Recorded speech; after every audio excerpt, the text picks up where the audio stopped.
के international scenario में कहीं ना कहीं ट्रस्ट का वो महत्वपूर्ण फैक्टर घटता नजर आ रहा है। सेकेंड वर्ल्ड वॉर के बाद भले ही दुनिया दो पोल्स में बंटी रही हो, लेकिन एक किस्म की स्टेबिलिटी फिर भी कहीं ना कहीं थी, एक प्रेडिक्टेबिलिटी कहीं ना कहीं थी। पर अब पिछले कुछ डिकेड्स में, खासकर 90 के डिकेड्स के बाद से इंटरनेशनल रिलेशंस में एक अलग तरह की फ्लूइडिटी आ गई है।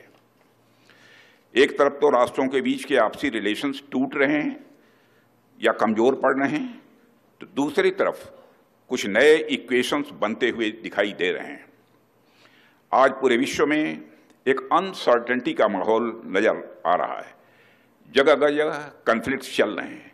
वैसे तो इसके कारण अनेक हो सकते हैं, पर आज की इंटरनेशनल अनसर्टेनिटी का जो फंडामेंटल कारण है वह है ट्रस्ट डेफिसिट, यानी विश्वास में कमी।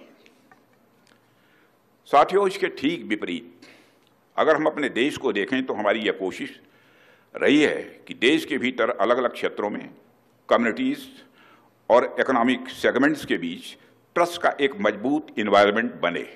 यह हम लोगों की कोशिश रही है और इन एफर्ट से हमने अभूतपूर्व कामयाबी हासिल की है, जिनके कुछ उदाहरण मैं आप सबके सामने यहाँ रखना चाहता हूँ। पहले उदाहरण के रूप में मैं आप सभी से जीएसटी यानी गुड्स एंड सर्विसेज टैक्स का जिक्र करना चाहूँगा। एक ऐसा रिवॉल्यूशनरी रिफॉर्म जिसमें हमने न केवल ईज ऑफ डूइंग बिजनेस को ही बेहतर बनाया है, बल्कि सेंटर और स्टेट्स के बीच के संबंधों को भी सही मायनों में कोऑपरेटिव फेडरलिज्म को बल दिया है। यह केवल एक टैक्स सिस्टम नहीं है, बल्कि एक नेशनल इकोनॉमिक इंटीग्रेशन मॉडल है जो सेंटर और स्टेट्स के बीच ट्रस्ट के फाउंडेशन पर यह बना हुआ है। आज सेंटर, स्टेट्स और यूनियन टेरिटरीज फेडरल ट्रस्ट को बढ़ावा देते हुए समान रूप से जीएसटी के प्लेटफॉर्म पर हैं।